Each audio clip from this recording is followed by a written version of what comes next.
Hello guys, and welcome to episode 8 of Stories from the Remnant. I'm glad you could join us. As always, I'm Brother Tanner, and I'm here with... I'm Brother Jeremy. And I'm Sister Portia. And I hope you enjoyed this episode. As always, please like, follow, and share.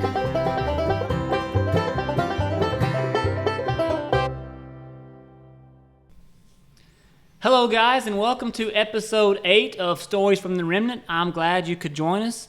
As you can see, we are here with Sister Portia. She is a very, very important part of our church, I would say. Everybody says that. I call her the prayer warrior of the church. Yep. Maybe we'll get into that a little bit later, but we talked about her on a couple episodes now. We had her son, Brother Randy, on an episode a few weeks ago, and her and Brother Freddie came up. And we're going to get into all these different stories. I'm sure she's going to have a lot to tell, and it's going to be great. So, Sister Portia, how are you doing? I'm doing great. So I'm glad we could have you on. So we'll just start out. Just tell us a little bit about who you are. Well, I'm Portia Ford, and I have 2 sons, Randy and Terry. I have 7 grandchildren. I have 14 great-grandchildren. Just had my very last one. She's beautiful. That is awesome. 14 great-grandchildren, so 21 grandchildren total. Did I get that right? I guess. That's a lot. But so tell us a little bit about where did you grow up and what was your childhood like growing up? Okay, I grew up in Metcalfe County. Okay. And my daddy was a farmer, so we lived on the farm. It was a simple life, you know, just living in the country and working in tobacco. I hated. My daddy always says, "You're actually a city girl." But, a city girl that got stuck in the country, kind of like Green Acres. Yes. So speaking of that, I lived on a farm until I was 4 or 5. I've never really got to experience that life. I know you experienced that life. What was that like? Go into that a little bit. I know it's not on the notes, but It's just hard work. I love it. I loved it. Let me back up. I did not love it when I was younger because I wanted to be like every other kid to play and stuff like that. But I was the oldest of 3, and when you're oldest, we had a huge farm down in Allen County, and it was all kinds of stuff to do. And Dad relied on me because, again, I was the oldest. So, weed eating fence rows and fences went forever. I say forever, like forever. We had well over 100 plus acres, almost 200 acres that we had to manage. But tobacco, I actually bought my first car. It was a clunker, but I bought my first car. I was 15. I'd get off the bus. I'd get on my bike, and I'd ride to the next door neighbor. He had a big farm, haul tobacco, cut tobacco, set tobacco, haul hay. It was a good life. It was hard work, but it taught me some valuable lessons, and I actually miss it. I actually miss it. I wish I'd stuck on that and got myself a farm, but you look back and it just. Yeah, I feel like it's one of those things you hate all the work at the time, and then once you get older, you will miss it 100%. Oh, yeah. So, Sister Portia, some of these questions that I sent you, some I know the answer to and some I don't. So I'm kind of curious to hear your answer. But were you raised in church, or did that come later on in life? I was raised in church, yes. Okay. My mom and dad, they really got more dedicated when they got older. Mm-hmm. But I remember going to school, going to Sunday school. They usually took us. But, yeah, we went to revivals. Yeah, I was raised in church. And this wasn't on the notes, but I am sort of curious because I've asked a few people this. What was church like back then? Obviously I wasn't a part of that era. So what made it different? Was it the atmosphere? Was it revivals? Was it people being more dedicated? Was there anything that made it different? Yes, they was more dedicated. Yeah. Yes, they was. And I actually was saved in a missionary Baptist church. Okay. But yeah, I can remember it being full. Mm-hmm. It wasn't a really big church, but it was full, like when they had revivals and things. But, yeah. And I've heard stories, and you might be able to attest to this, but I've heard people say that whenever they're doing revivals back then, a lot of times they would do a day service and a night service. That's when I got saved. Okay. In a day service, yes. And that's what I was going to bring up is I feel like if you were to do that now, would there be anybody at the day service? It would be hard, but you got to imagine, years ago, especially in Metcalfe County, Allen County, and Barron County, there was a lot of farmers, Yes. and they would work and they would get all their stuff done, Yep. and they would plan because that Yes. revival was typically That's the same right. week, so they would make sure they had time, and they still had to feed the cows and hogs and all that, chickens and stuff like that, but they would work their schedule around so they Right. wouldn't miss revival.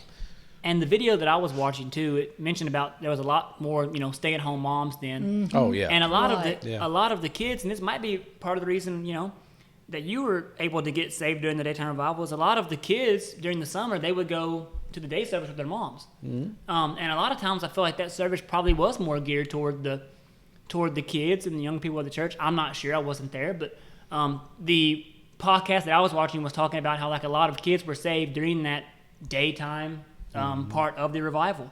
But looking back in the past, Sister Portia, what were some of your favorite memories growing up? Well, I've been trying to think about this. Well, kids don't do things like this now. They got too many gadgets. Mm-hmm. But I can remember playing in a thicket. Do you know what a thicket is? Making mud pies. Oh, wow. Oh, yes, it was so fun. Me and my neighbor. Yes, we did that. Yeah. I remember I had a Barbie and Ken. I did not have a house, so I made a house out of a pasteboard box. I painted it on the inside, and I actually made a little, like a chair, and covered it with material. That's pretty cool. Yes. I loved it. See, kids aren't that creative nowadays. No. Like, that is awesome. Man, my brothers and I made mud pies. Yeah. I'm not going to say how we made mud pies. You can imagine. Oh, We didn't Well, have yeah. access to On the water, farm. so we was creative. Yeah. I'll just leave it there. Yeah. Also, did you? I and don't you think. had cows. I don't think that's what I was thinking. I've never made a mud pie that I know of. However, like, random question: did you ever try the mud pie? No. Okay. Because I feel like You wouldn't. No. No. it would definitely not you. Not iron mud. No, you no. Because I feel like there's a No. kid out there that probably has at one point. Maybe just a little. I don't know. Yeah. Okay. No, it wasn't an edible pie. No, it wasn't edible. Oh, of course not. So, other than mud pies and you're building your own Barbie and Ken house and all this, what's one thing in your childhood that kids today might not understand? That's a tough one, I know. I don't know. I mean, I'm thinking about it just when I got to thinking about this question, it's like I don't know. I guess for me, maybe it's how there's not technology. Exactly. And what It what? was done. Yeah, what technology did you have other than like? I mean, I'm sure you had a TV or And maybe there a was radio. like 3 channels. Yeah, so TV and radio, and that was it. Yes. Yeah, I couldn't imagine. Yeah.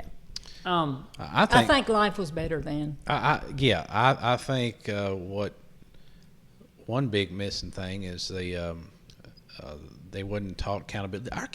My kids are spoiled. Yeah. Spoiled. I mean, they don't know work ethic because they wasn't raised on a farm. And I know there's still kids that's raised on a farm, and we still got farms here. But I feel like that they're spoiled because they've had so much at their fingertips, technology and stuff Yes. like that. Even back in the day, my dad worked. My mom didn't work till, Lord, I was probably a teenager before she wanted to go work public so Dad can be more full-time pastor. So he retired and she started working there in Scottsville at Sumitomo, actually GE, then Sumitomo. But I just feel like that, we didn't have a lot of money and, but we had each other and we had good food and Yeah. Yes. it was always home cooked food and we it was a luxury to get Pizza Hut.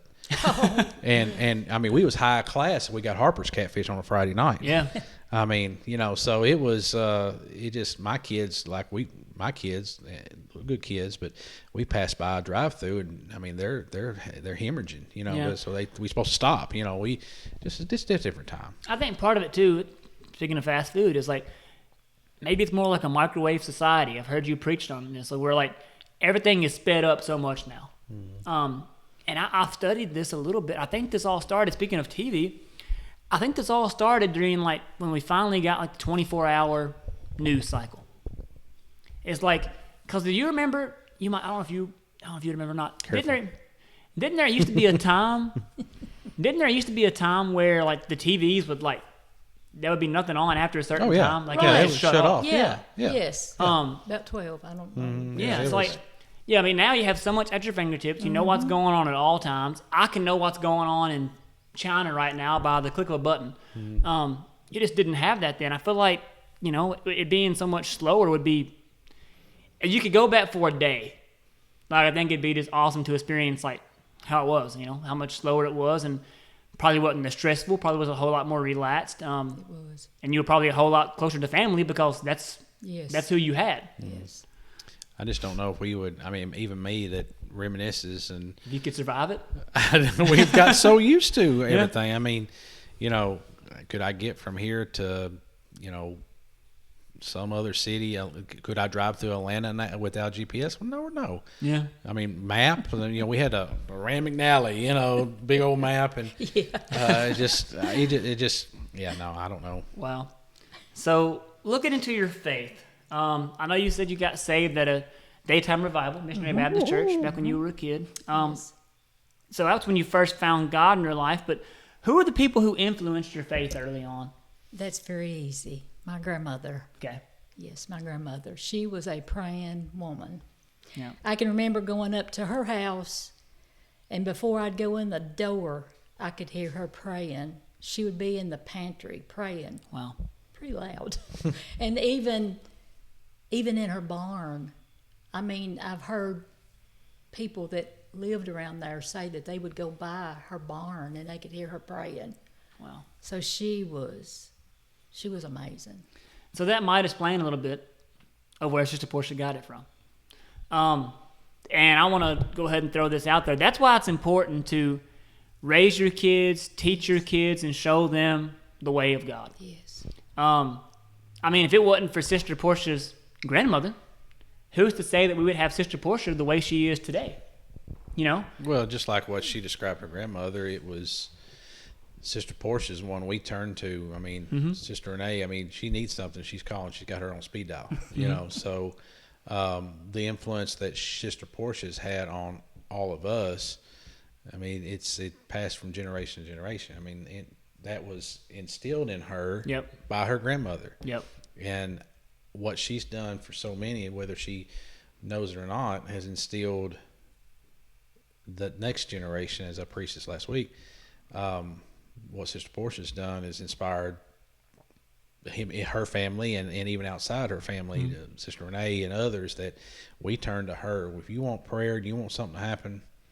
That's what I was going to say. She's the first person to call. If you call Sister Portia and you let her know you need prayer, I can promise you she's praying. I will. I'll say this. I don't want to call a name, but it's someone obviously. One of my friends, close friends, I love dearly, called me one time, and he said, I need prayer. He said, I need my mom. They found something. He said, would you do me a favor? Would you pray? And would you see if Sister Portia prayed? He said, if there's anybody in the world that I know is where they need to be, it's Sister Portia. He don't go to church. Yeah. My goodness. He don't go to church. Yep. So if that's any sort of testament to who Sister Portia is. Yeah. He called two people that he had trust in, and then one was Sister Portia. I mean, whether you realize it or not, Sister Portia, I mean, there's people out there that, like this gentleman here, who didn't even go to church and still knew you'd pray for him. It's just, it's incredible the kind of testament that is. Yep. So, Sister Portia, was there ever a time you drifted from faith or you struggled in your faith throughout life? There is. Yes, there is. I walked away from God for a little while, but I did come back. Yep. Because I came to myself. Amen. Yep. Just like the prodigal son, Yes. is what I think of. Yes. I mean, he ran away from home and, wasted all of his money, inheritance on riotous living. By the way, there's a cricket in the background, so if you hear it, just just ignore the cricket. Not sure if you can or not, but I want to just, before I get any further in the story of the prodigal son, if you hear the cricket, I'm sorry. I thought it was just part of our podcast. I just did background effects. Yeah, but he went off, wasted off his inheritance on righteous living, and but when he came back, the father was still there to welcome him with open arms. Yes. And I'm gonna try not to get preachy here, but I was listening to a message by Brother Kevin Wallace today, and he was talking about how back in the day, back in the Bible days, when someone would go off and they would take their inheritance and they would, cause shame to their family and stuff like that, the family, a lot of times, they would throw a party, quote unquote, and they would take these clay pots and they would break them, and it symbolized that person now being no longer allowed in the family. You're no longer a part of the family. You're no longer welcome in the family. Don't come back. And yet that was such a strong part of their culture. Yet, even knowing that, he still welcomed his son home. Mm-hmm. And that's how God is. We probably deserve to be cast out and forgotten about and sent to hell. However, he'll welcome us back with open arms if we just, call on him. Yes. He won't leave us, but we can leave him. Mm-hmm. So, speaking of preaching, tell us about a time when God called you to preach. Oh, boy. Okay, it was in 1979. Okay.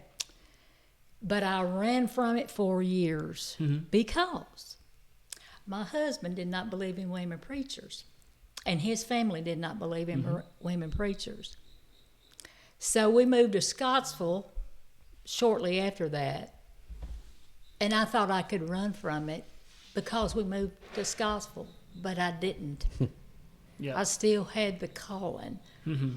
So whenever I did tell my husband, he was not real happy. Mm-hmm. But he come around.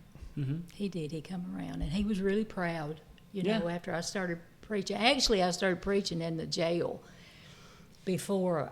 The first time I preached was at Slick Rock. Yeah.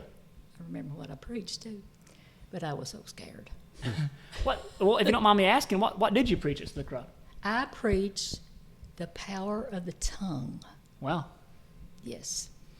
Yeah. So how did that conversation go with your husband? We're going to get into Brother Freddie later, but I'm sure, Brother Jeremy's talked about it, how if you want to get him on the soapbox, even me on the soapbox, let's talk about women preachers and your belief in them, but it would even be harder back in the late 70s here in the Bible Belt, religious South, and especially with a husband who didn't believe at the time. So how did you navigate that? Just a lot of prayer and just...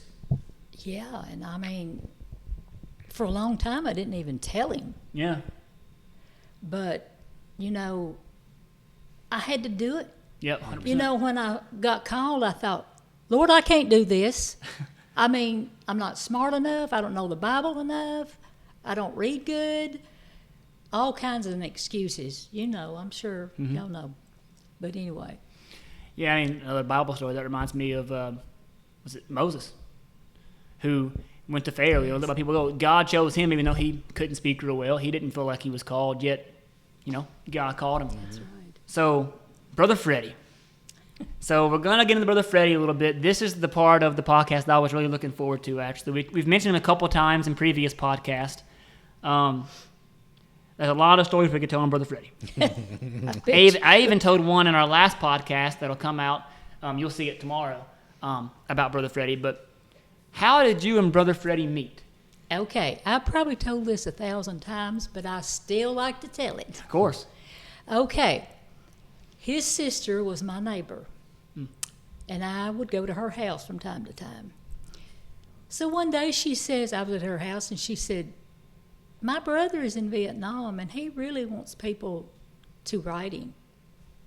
I said, well, let me see a picture of him. So she showed me a picture of him. I said, he is good looking. All right. He was good looking. He had blonde curly hair and blue eyes. Yes, he was good looking. But anyway, I started writing him like in August. He came home in December. We went together 2 weeks, and got married. Wow. The second date, he asked me to marry him. Wow. Wow. And actually, he got the rings in Vietnam Insane. because they was cheaper.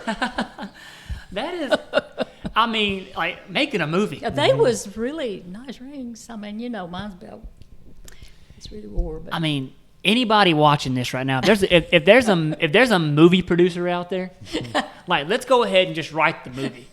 Like, I mean, you talk about putting Hallmark out of business. Like that would be. I mean, my first thought when you told that story just now was of, this is kind of random, but it reminded me of Jenny and Forrest Gump. And how Jenny would write Forrest in Vietnam. That's an incredible story. I guess I'd heard that and just forgot it. I don't know.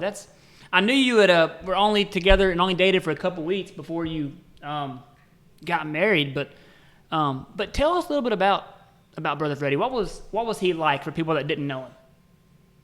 Well, he was very outspoken,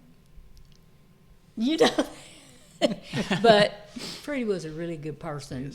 Yes.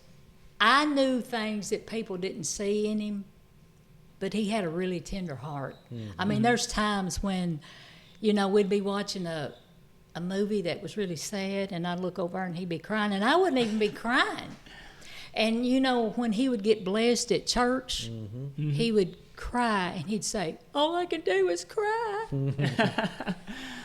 No, Brother Freddie was an incredible man. I mean, I remember, I could tell all kinds of stories. I guess my favorite memory of Brother Freddie was he was sort of our quote-unquote, what would you call that? Door greeter.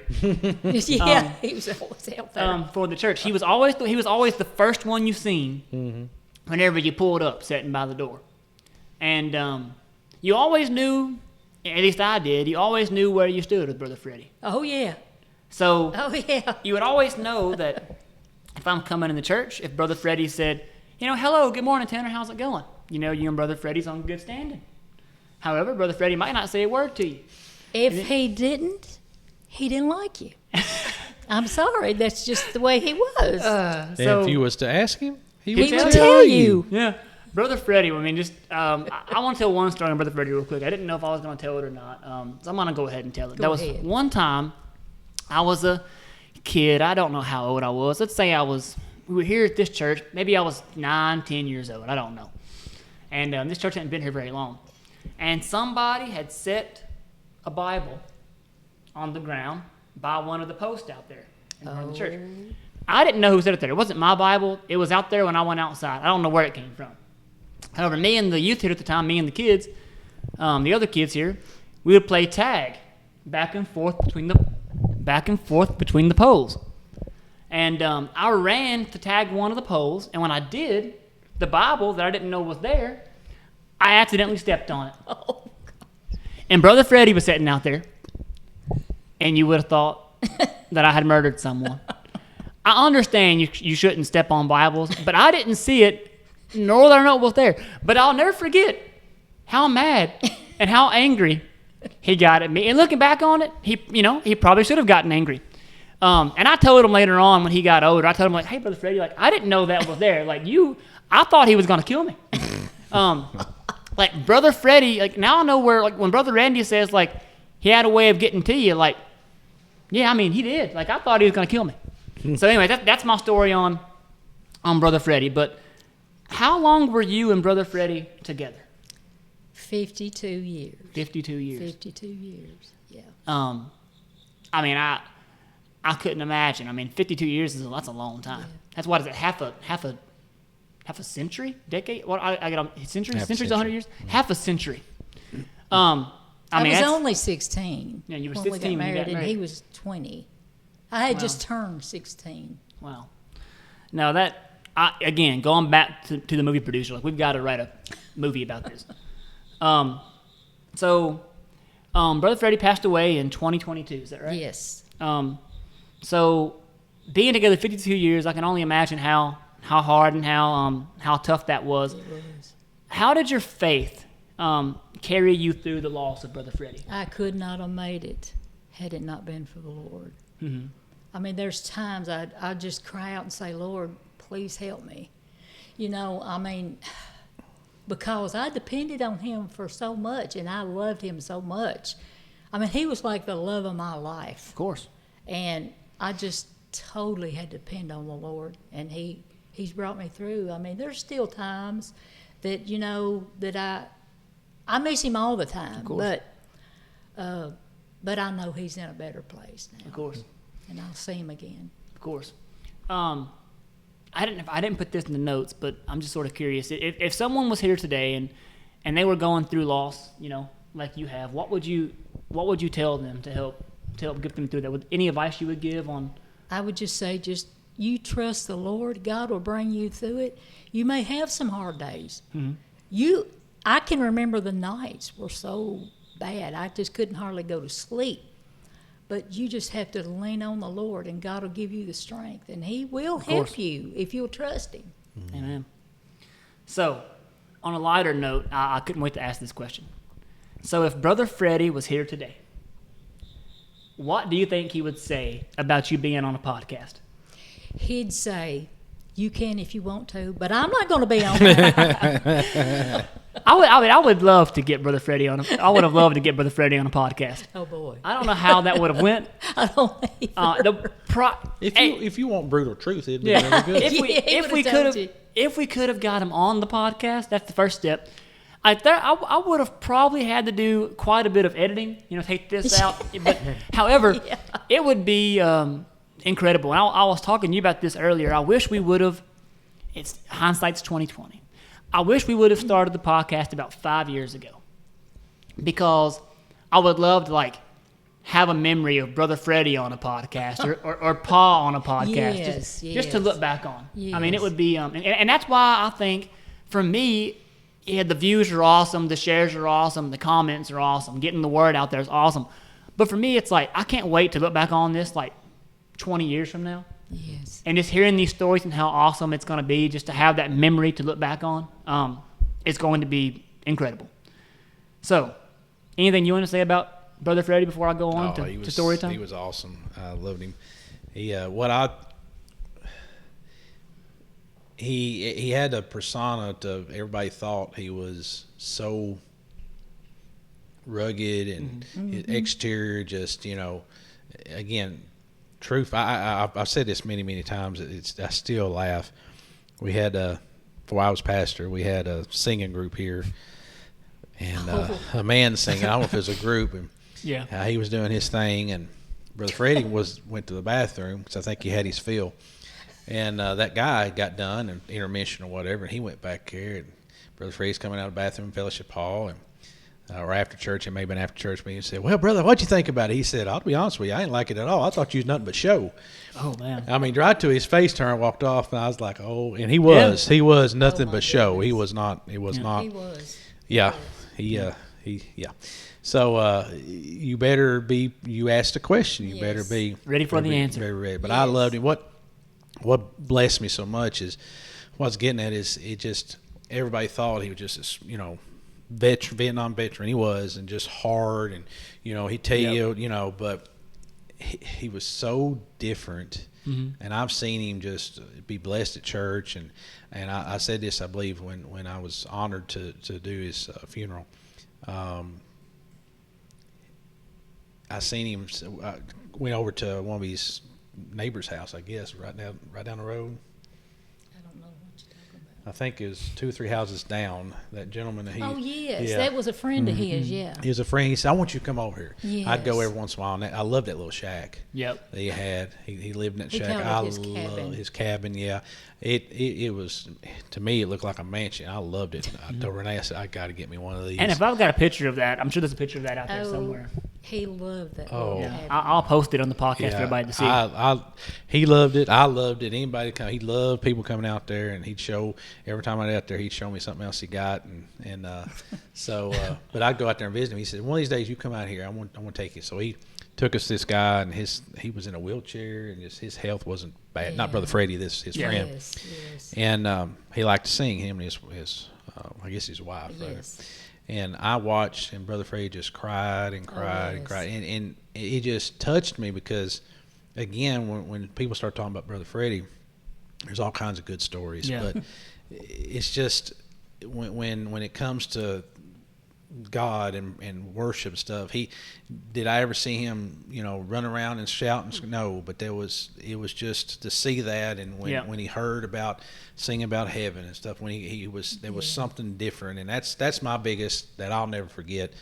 And he was good to me. I loved him. He loved you too. Yeah. He gave you a gun one time. Yes, I he did. remember. See, y'all don't get me all choked up. Y'all gonna have to move on. I shouldn't have said that. Yeah, Well, I still got it until I'll have that gun until the That's day I awesome. die. Yeah. No, I was gonna say he was a lot more loving and caring than people would ever Yes. realize. Oh, An yeah. incredible man. So, on a lighter note, now that we're all crying, Yeah, I know. Y'all got me all messed up. because I'm getting teary-eyed too. Let's go into our story time. So, a few weeks ago, we had Brother Randy and Sister Christy on the show, and they were talking about, Brother Randy was telling a story about him and Terry back in the day went on a little joyride. Yes. Okay, so before we get into your stories, do you remember this? Yes. And I mean, what were your memories of it? I mean, you tell me a little bit about the story from your side of things. That day? Yeah, that day. I mean, I remember Freddie saying, "Get that car home right now." And I mean, because Brother Randy said he couldn't even remember. He said after that it was a blur, and I'm sure that the punishment probably wasn't I cannot remember the punishment. might have been a blur for you too. I think they was a little bit older than what Randy Okay. said. I think because, well, they wasn't old enough to drive, but they was a little bit older than. Wow. Yeah. So we've heard that story on Brother Randy and Brother Terry. So I put in there for you to tell us one or two stories about Brother Oh, Randy and Brother boy. Terry. I'm sure you've got 1,000 stories, but Well, I've got two. let's hear them. First one. I've got one about both of them. Okay. We was living on Holland Road in Scottsville, and it was out in the country, and I was in the living room laying on the couch trying to take a nap. Well, you had to come through the living room to get to the bathroom, and these two little boys was whispering, Uh-oh. and I thought, oh no, what are they doing? They went in the bathroom. I heard them running water. They had brought a possum skull and was washing it, and I reckon they was going to pull its teeth and put it under the pillows. I don't know what they was going to do with it. Okay. I said, "Get that dirty thing out of here." So I've heard actually Brother Randy's side of this story. Of that story? Yes. So what happened was, and you might not know this, but the side of the story that I heard from Brother Randy was that they had found out that when you lose a tooth Yes. and you put it under the pillow, Yes. that the tooth fairy will bring you money Yes. for the tooth. Yes. So they thought, well, man, you put teeth under your pillow, you get money. So they found this possum skull. They were going They to pull did. all of his teeth and put them under the pillow for Yes. some tooth fairy money. Yes. I mean, pretty smart if you ask me. I mean, I would have never thought of that. I mean, it's entrepreneurship, I think. That's one Starting way a to business. one way to make some money. So what's your other story on? Okay, this is Randy. Okay, let's hear it. He comes home from school one day, and he was probably, I don't know, 7 or 8 years old. And he pulls out of his pocket a piece of ham. And he said, "Mom, I brought you a piece of ham. I know you like ham." In his pocket. I don't know if he had it wrapped up in a napkin or what. It may have had lint on it. I don't know. He was just looking out for you. Wanted you to bring you some supper I home. thought it was so sweet. But Did you eat the ham? I was not going to eat the ham. Oh man, that's a good one. Carried it all day long from home. Yeah. I was thinking about that first story you told. Now that I have kids of my own, especially Jenny now that she's 2, I've discovered that, once a kid gets quiet, Oh, that's yes, never a good thing. Yes. And I've got a little bit of a story to tell on her while we're at it. She can look back on this in a few years. Was it yesterday? It was yesterday. I'd got up, I went to work. Everything was going good. I'd been at work about an hour maybe, let's say, and I get a text from my wife that says, "You'll never believe what Jenny has done." I'm like, "Oh no, this isn't good." Someone told me the full story. She was sleeping and she woke up, and of course Jenny was up, and it was real quiet. She was wondering why Jenny's being so quiet, and she goes in the living room and in the bathroom, and somehow or another, she had found a Sharpie. Sharpie marker. And she had written all over the floor and all over the tile in the bathroom. Oh. And we didn't know how we were going to get this up. So we tried hand sanitizer, is what Google said. Try hand sanitizer. That did get it up a little bit. Tried some rubbing alcohol. That helped us some. But Sister Renee saved the day. She brought us some kind of strong alcohol wipe stuff from the hospital they clean instruments with. And that got it up. So anyways, when your kid's getting quiet, for anybody out there watching, Yes. that is usually not a good thing. I was impressed with the artwork. I got a couple pictures sent to me, and I thought about leaving work to go save her. But yeah, because I just can only imagine the trouble that she was getting in. Yeah. And my wife just messaged me. She's upset now. She said, we, question mark, question mark, question mark, question mark. Not we, me. Yeah, let me specify. Let's keep reading. You idiot. She's in the background, by the way. Yes, let me clarify. It was not we that cleaned it up. I was not home. It was my wife that cleaned it up. So let me give her There's a line. I know what says credit for that. You become one, but there's also a line you have to draw when it comes to say we, Yeah. me. Yeah. That's and true. us. I didn't draw the line there. No. That's my apologies. They will call you out, I promise you. Yeah, 100%. So now for some funny church stories. We've told a few here on the podcast before. I don't know how many you have, but just tell us a funny church story, something funny you remember happening in church. I see that smirk, so I'm sure it's a good one. Actually, it was on me. Uh-oh. This is the only one I could think of. Okay. Well, I thought of another, but I ain't going to tell it. But it really hadn't been that long ago. It was on Sunday. It was like Sunday school was going on. Sister Renee's teacher. I can't remember what she was teaching on. But whatever it was, I got in the flesh, and I said, I have a problem with people that do stupid things. And I have a problem with kids that are brats. Yeah? And I can't even remember what she was teaching on. So, God got to dealing with me. Mm-hmm. I thought, I should not have said that. I had to repent. And then the next time that I got up to preach, I said, I've got to make a confession. Uh-oh. I said something, I got in the flesh and I shouldn't have done it. And then I said what I did. But anyway, that's really the only thing. Yeah. So I guess a little bit of a Brother Freddie came I up just in got you. in the flesh. You know, sometimes you That just happens. get in the But flesh. this shows you the caliber of person Yes. Sister Portia is. That where it bothers her the fact that she says, I'm irritated or can't stand stupid people. I think. Well, I said people that do stupid things and say stupid close stuff. enough. But anyway, yeah. Yep. Say and children that are brats. That every one of us feels the same way. It's only that, but that shows you the type of person she Yeah. is. To where that bothers. Like, there's a lot worse. Yeah, I'm sure that no one in Sunday school, batted an eye at that. Like, Oh, Lord, no. No big deal. There's probably already agreeing. Yeah. Yeah, if that doesn't show you what kind of person Sister Portia is, I don't know. I don't know what will. So now it is time for Tanner's Top 3. I'll play this is probably not, as Brother Jeremy said earlier, we were talking at work. This is probably not my best top 3 topic that I've ever found. However, whenever I was looking for ideas on what to do for Tanner's Top 3 today, this is the one that caught my eye. For whatever reason, I don't know. Caught your nose. Caught my nose. Yeah, that's true. Because today's Tanner's Top 3 is your top 3 favorite smells. And that's something you probably typically don't think about, because it took me a couple hours to find out, like, what are my top 3? Like, if I could pick 3 favorite smells, what would they be? Like, was it tough for you to find your 3 favorite smells? Is it like for now or like when you was a kid? Either one.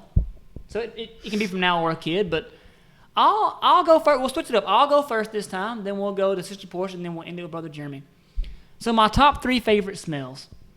Number 3 is the laundry detergent powder that my wife buys from Walmart. She buys one time she bought 2 different kinds, and she mixes it together in this jar. And like now we have our laundry room. It has like a little corner. It's connected to our bathroom. And now the bathroom smells like this laundry powder, and I love it. It's a really awesome smell. That's number 3. Number 2, even though I do get allergies a lot, fresh cut grass. Yeah. Like on a summer day, when you walk outside in the morning, and you can just smell somebody mowing their yard, or just fresh cut grass. Even fresh cut hay would be on that list. Does stop me up, but I do love the smell of fresh cut hay and fresh cut grass. And the number 1, without a doubt, when you walk into Greenwood Mall, or any mall for that matter, you can smell sometimes the Auntie Anne's pretzels. That's the greatest smell, and a lot of times my nose will just lead me straight to it, and I'll buy some of those little cinnamon bites. Nothing beats the smell of an Auntie Anne's cinnamon bite, Auntie Anne's pretzels. That's the top of my list. But anyways, if you're watching, comment your top 3 favorite smells, and now we'll get into Sister Portia's top 3 favorite smells. Well, when I was a kid, when I stayed all night at my grandma's, they got up early because they milked cows. Mm-hmm. I can just smell that food she was cooking. Yep. Homemade biscuits. Oh, man. Bacon and sausage and gravy and all that good stuff. That's a good one. Yes.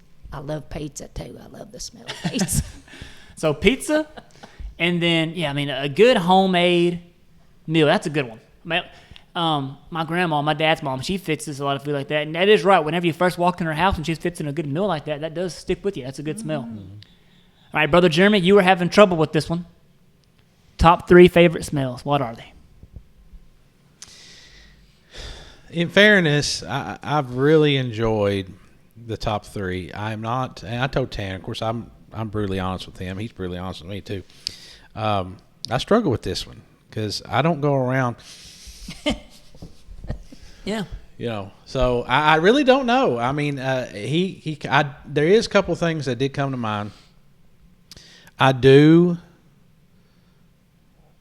enjoy, like, if we go to the beach, until you, like, most times, that fresh breeze, that ocean breeze, and then Sister Renee's like, that smells like fish. I don't like that. So, I enjoy that. The car freshener black ice or wild cherry, I've used those in my truck. Now, I like those. They're pretty stout. They're stout. That'll make you when you first open, but I do like that. Any type of food. I mean, 'cause, I'm fat. So I will say that part of my job, being working for Fastenal. Yeah. You want to sponsor? Yeah. We here locally we have Team Marzetti's, which makes the salad dressings. That's a good one. And Sister Schubert's is even better. You walk in there, 100%. Every time I walk in there, I cry. That's a good one. I want to walk on the factory floor and just grab one off the conveyor. I don't know. It was just hard for me. I probably was too blunt when I looked at him and said, "What? The 3 most favorite smell?" No. So, but I made it through it. I mentioned one earlier too. You liked, and that was like cedar.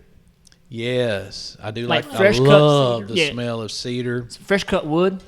Yes, I love the smell of cedar. Yeah. So it wasn't. It was just. I don't know. I think this was the hardest one. Yeah, it definitely was. Maybe it wasn't that bad. I should have made it. Maybe I should have made it too. This would have been even tougher. Maybe I should have made it like unique smells that people like, because some people like very unique smells that some people like hate. Like I know of people that like the smell of gasoline or like the smell of. There we go. Or like the smell of like diesel or like any of those things. I've heard of all, like the smell of kerosene. If you ever get your sister on this is the question: what's your top 10? Because she likes to smell everything. That's true.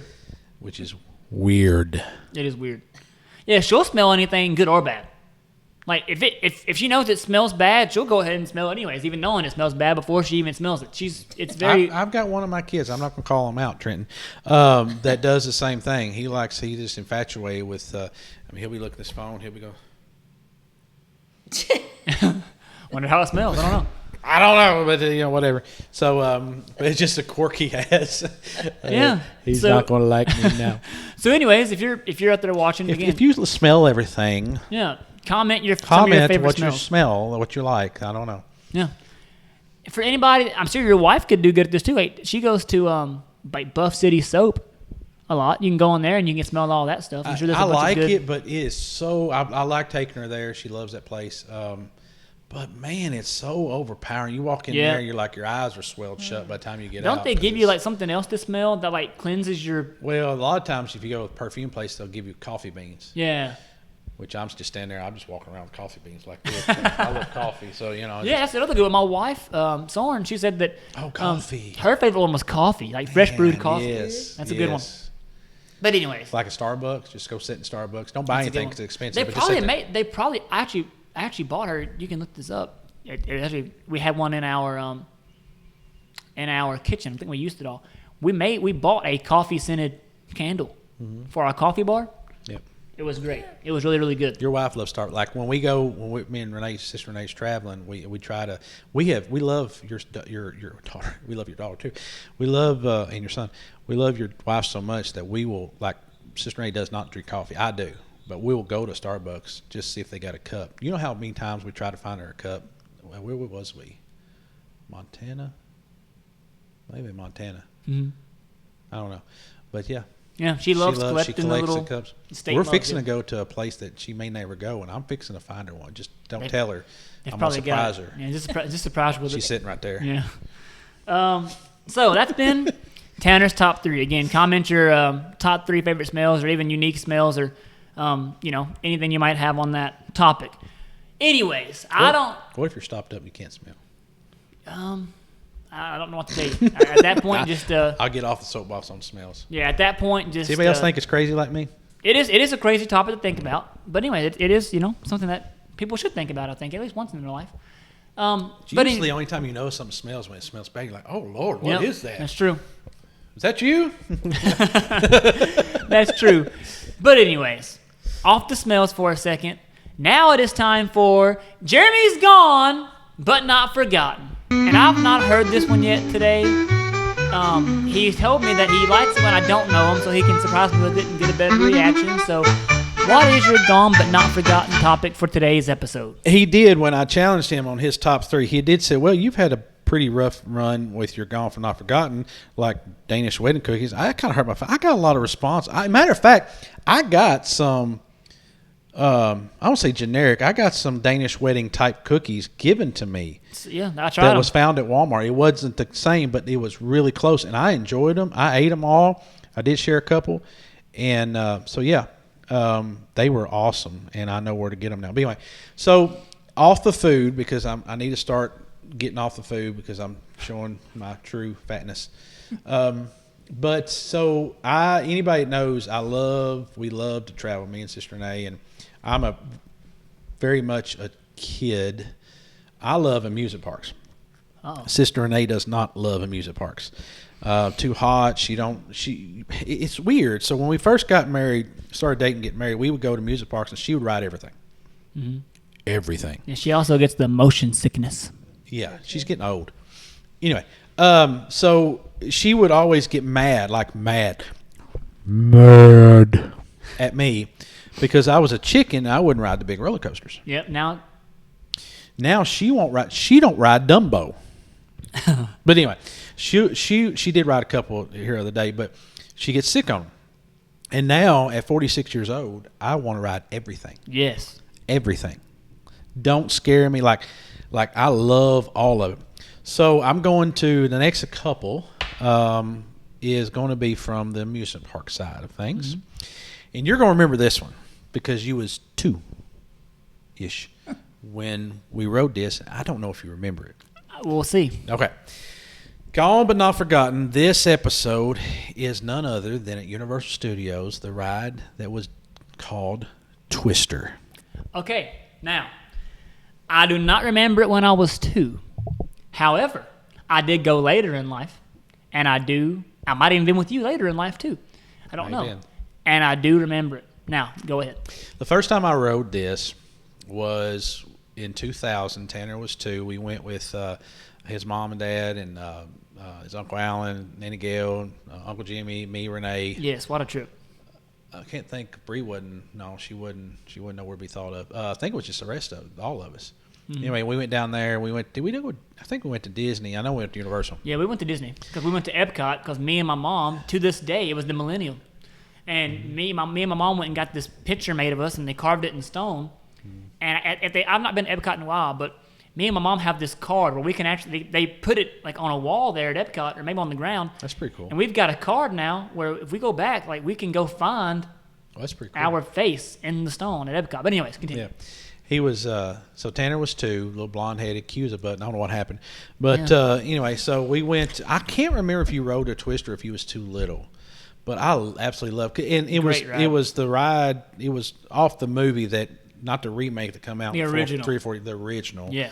And it was awesome. And you'd walk in this room and they would have the wind blowing and stuff like that. Mm-hmm. And then it would look like a torn up house. And they would do a little video. And then you go in this next room and you would be standing there and they would have the cow fly out and the fire shooting with the wind. It was awesome. I loved that ride, and they replaced it with the Minions. Yeah, if I remember, you just stood there, right? Mm-hmm. And it was like you got to experience like firsthand a tornado. I wish I thought of it while your mom was here, because I want to say you was on there and you may have got scared. Probably did. But I can't remember. I don't remember it when I was 2, but I remember going later in life and experiencing it. Yeah, like a great ride. Yes. Like if you want to know firsthand what it was like to go through a tornado, like it was kind of cool. There's probably some point of view type videos that we make, and I don't know, probably don't last too long, but we can probably I can post a little clip or maybe post a picture. I'm gonna have to ask your mom if you rode it when you was 2. You did ride it, but the only thing I remember from that trip, and I don't know how I remember this might be my earliest memory. Like I don't know when you first start remembering things. I think my earliest memory is from 2.5 years old, however old I was when this happened. It's my Uncle Alan and Brother Jeremy here. If I'm remembering correctly, I don't know the full story because I was 2. Didn't we get like locked out of the room? Yes, we did. Yeah, we got locked out of the room, and they thought it would be funny to use me as a 2-year-old as a battering ram to try to knock me through the door. I don't know. I just remember that. You thought it was hilarious. You was laughing. We was having a good time, but we got locked out of the Howard Johnson. We was up class. A Hojo hotel. Yeah. It was what we needed at the time, but probably a good thing. Looking back on it, it's probably a good thing I don't remember the trip. it was year 2000, but it was a very good trip. I still remember that. It was the first time I had ever been to Florida, and first time I ever been to Universal and Disney. But we had a real good time. But and I got another one later on that we'll share. Speaking of amusement parks, we have got to get you. I've only been once, but my family up in Ohio, we have got to get you to Cedar Point. Yeah. I mean, Cedar Point I've only been once. Shout out to Uncle Keith again. He took me, but an incredible amusement park. Like if you think the ride, I thought that every roller coaster I rode at Holiday World and Beach Bends and Disney were great and huge and awesome. No, do not compare to the rides at Cedar Point. So maybe on our next top 3, I'll make it a little better. I might do our top 3 favorite either amusement parks or top 3 favorite roller coasters. I can dig that. Yeah. Yep. I couldn't do that for this one because I got a feeling that Sister Portia doesn't do roller coasters. No. Freddie got me on the Wild Mouse. Uh-oh. Yes. Oh, when we first got married, never, ever would I. I told him, I said, I will never get on that again. It scared me to death. The Wild Mouse, me and my wife were talking about this. She's rode all the rides at Cedar Point, and there's some huge rides at Cedar Point. I mean, tallest, fastest, longest. But for whatever reason, she is right. The Wild Mouse has a way of scaring you a little bit. I don't know what it is. So yeah, I mean, I didn't think that Sister Portia did amusement parks or roller coasters. I didn't think that was really we used to, but no. Yeah, I don't do things like that now. I don't know why I love it. I used to hate it. Didn't want to go. I'd get nervous. I'd get so almost sick to stomach just thinking, because I knew if I was going to amusement park, I was going to ride rides, or I was going to have to hear her Sister Renee. And now it's like, man, honey, will you ride this with me? And she does it once in a while. She'll ride like a wooden roller coaster, which I don't like wooden roller coasters. Yeah, I'm like you. Because they hurt. Yeah. And then she'll get off of it. She's like, I can't do no more. I said, we rode, last time me and her went to Dollywood, it was a couple years ago. We rode 3 back to back to back. Uh-oh. And then we sat in the old people section and rested on the rocking chairs for about 30 minutes after that. Yeah, they're like all wooden roller coasters there. Well, it was, no, these wasn't wooden. Oh. It was the newer one. But, she has to. Now, some she can ride. She'll ride. She just gets so motion sickness. Like, she almost does that in the car. And I was like, man, I'm to the point where I want to ride them all, and I want to ride with her. And she just don't. No, we'll get you. We'll get you to Cedar Point. I'll meet you up there. We'll go with some family, and then we'll experience, the roller coaster capital of the world, Cedar Point. Did you know? Fun fact that it's got the second most roller coasters. Who got the first now? Who passed him? I learned this on YouTube by watching my travel buddy, Jacob the Carpetbagger. I watched it last night, actually. Six Flags Magic Mountain in California has 20 roller coasters. I've not been there. However, I want to defend Cedar Point by saying they still got the best. Oh, 100%. Okay. Because they're record-breaking type. Like you told me that they don't build one unless they can break a previous record. Some sort of record. But as far as the number of, because some of them I think they're included as like maybe a family coaster. Yeah, 100%. So, but no, I'm not. No, Cedar Point's got the. We've got to get you there. Biggest. Yep. But they don't have the most. Yep. But yeah. But anyways, you know what? This is a good transition. We'll just go right into our devotional. We've been doing this, and I've enjoyed doing it. We asked people to send us their favorite scripture, and Sister Portia sent us her favorite scripture here, and we can discuss it a little bit. But it was Proverbs chapter 3, verses 5 and 6. And it says, "Trust in the Lord with all thine heart, and lean not into thine own understanding. In all thy ways acknowledge him, and he shall direct thy paths." And I was thinking, while we've been talking here, what am I going to say about this verse? And sometimes I have a really weird way of using analogies and things, but speaking of roller coasters, I feel like that's how life can be sometimes. Mm-hmm. I feel like life can give you a big curve here, a big curve there, a big hill, a big drop. Life has ups and downs. But, trust in God. Lean on him. Don't trust in your own understanding, but trust in his. He'll lead you down the correct path. Mm-hmm.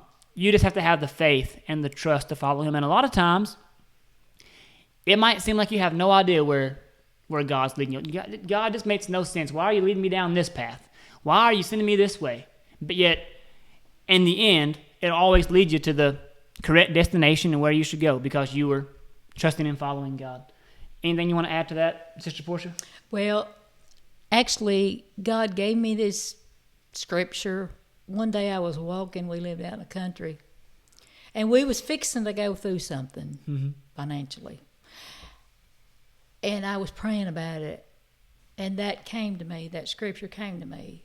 And I have stood on that, and God worked it out. Yep. He worked it out. Always does. And I have stood on that scripture so many times. Yeah.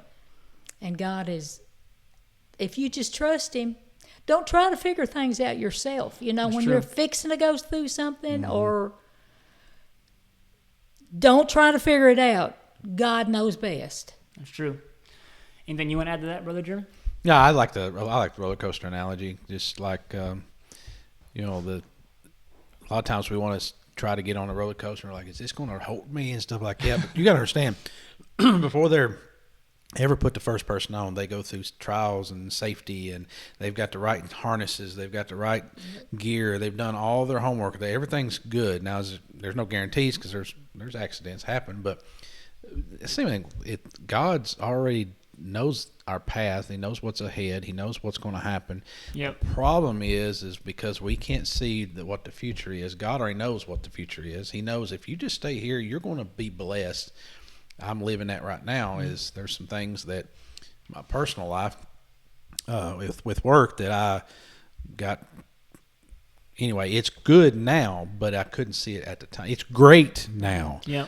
But what I thought was a disaster, and was upset and confused because I thought I listened to you, and I did. You did. I thought I heard you, and I did, but it wasn't the path that I thought that I was supposed to be on. Yep. I did what I was supposed to do to get on the path. I wasn't ready for the hard left or hard right But he's seen it. that he's seen. He said, "You're doing good." I just wasn't ready for the detour. Yep. And when the detour came, I got confused and even angry because of the detour, and thought that, well, I messed up. I didn't listen. But God's showing me now, no, you listened actually for once.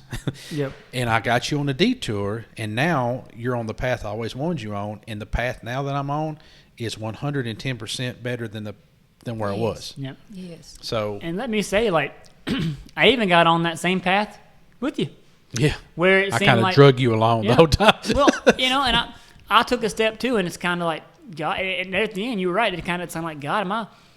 Did I screw up by like coming down this path? I mean, but then you look at it now, and both of us are on a path now where we know why God put us where He did. And it's just crazy looking back on it, like that roller coaster analogy. You might get on, you might be scared of all the twists and turns, and you make a left and you didn't expect it, or make a right and getting expected. That's how roller coasters are. But you get to the end, and it's like, you know what? Like, I made it through that. Yep. And a lot of times you're happy Yeah. because you're where God wanted you to be, and you had Right. That's right. you don't notice it at the time, but when you're going through it, it seems tough. But in the end, you made it through it, and God put you where you should have been. Yep, So that's right. that's our devotional. It's been great having Sister Portia Yes. on the episode. I've really enjoyed just sitting down, talking, having a conversation with you. It's been awesome. I'm sure the people will enjoy hearing from you as well and getting to know more about you and Brother Freddie and your family. If you enjoyed this episode, put down in the comments how much you enjoyed listening to Sister Portia, hearing some of her story, some of her testimony. I'm sure she'll love to hear that feedback and see that feedback. But anyways, we hope you join us on episode 9 next week. Until then, I'm Brother Tanner, I'm Brother Jeremy. And I'm Sister Portia. and we'll see you next time on Stories from the Remnant.